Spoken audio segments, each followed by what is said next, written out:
So I've retired a lot of wedges over my playing career, and in the last 6 months, I've tested even more for the channel. But in my hand right here, I think I have the best wedge that I've probably ever used. And it's a golf club that I guarantee you've probably never even heard about. So these are the Surgeon wedges from Gabe Golf, Gabriel Hedstedt. Former PGA Tour player, PGA Tour winner, turned coach, short game guru, wizard. He works with a lot of PGA Tour players. He was part of the team that revitalized and revamped Viktor Hovland's short game. And I don't know if you recall, last year his short game was phenomenal and he won the FedEx Cup. Did a lot of great things with the wedges and around the greens. Gabe is an absolute wizard short game mind and coach, and he's transitioned into making wedges to kind of marry with all that short game knowledge. You maybe remember me mentioning him in previous videos.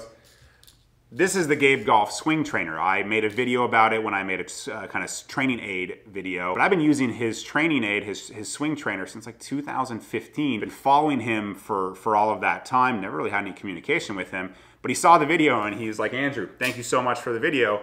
Do you want some wedges? I want to get these wedges in some good players' hands. And I was like, yes, I do. Yes, I do.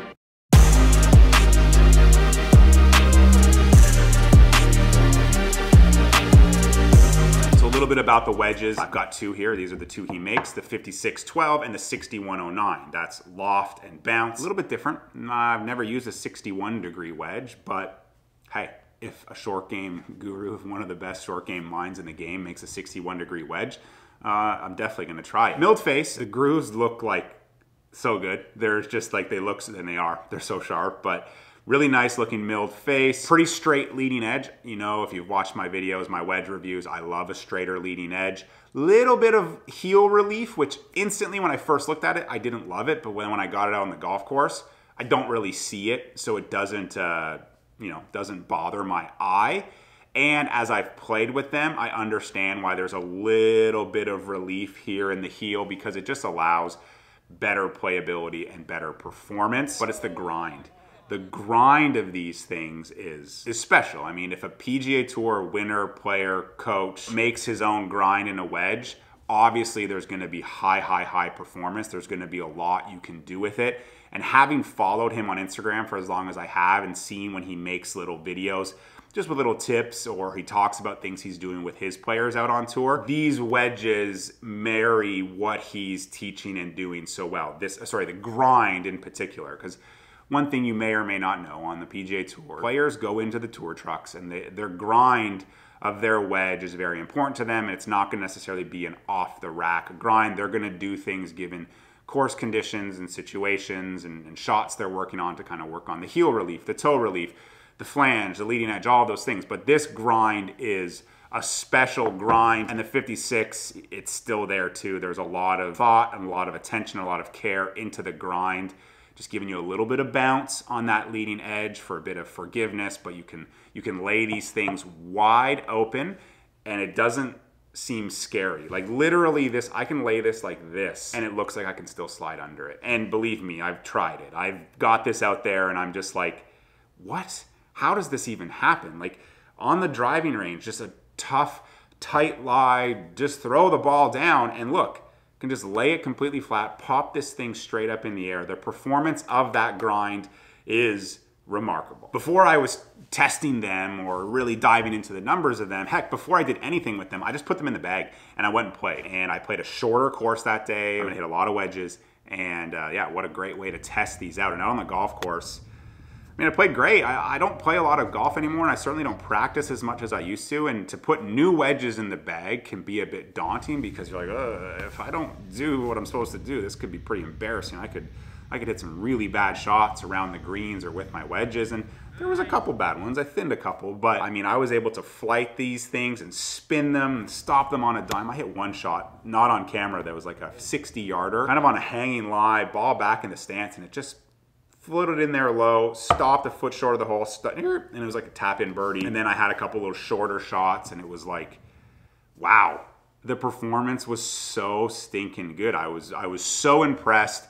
And then I had to take them into the studio and just see if the numbers match the performance out there to fully warrant putting these in the golf bag. You heard me reference I don't play a lot of golf anymore. It's an unfortunate truth, but it's where I'm at in my life right now. But I still care very deeply about my body and my performance on the golf course. And that's why since about February of last year, I've been using the Pliability app, noticing huge gains just with my overall flexibility, range of motion, and mobility. My golf swing is legitimately longer and more flexible at 39 years old than it's ever been, and that's due in large part to the app. They're focusing heavily on golf, and there's a whole golf program on the app with pathways, your golf swing, golf longevity, recovery, golf armor, specifically targeted for a golfer to warm up with or to cool down with. Take a mobility test when you download the app. I actually never did. I totally kind of overlooked it and just dove straight in. I did a mobility test this past week, but I definitely have limitations. So I'm gonna target those limitations so that I can improve my overall mobility and just have